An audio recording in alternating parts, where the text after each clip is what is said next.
Cinema ரசிகர்கள் மட்டுமன்றி தாவேக தொண்டர்களும் எதிர்பார்த்து காத்திருக்கும் படம்தான் ஜனநாயகன். விஜயின் கடைசி படம் என்பதால் இப்படத்தின் மீது அளவு கடந்த எதிர்பார்ப்பு உள்ளது.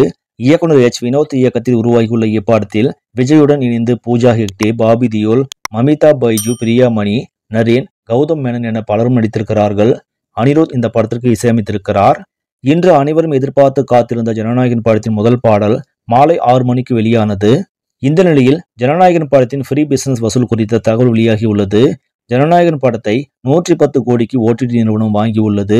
தமிழ்நாடு மற்றும் கேரள திரையரங்க உரிமை 115 கோடிக்கு விற்பனை செய்யப்பட்டுள்ளது. மேலும் ஆடியோ உரிமை 35 கோடி விற்பனையாகியுள்ளது. இதன் மூலம் ரிலீஸுக்கு முன்பே ஜனநாயகன் படம் 260 கோடி வசூல் செய்துள்ளது.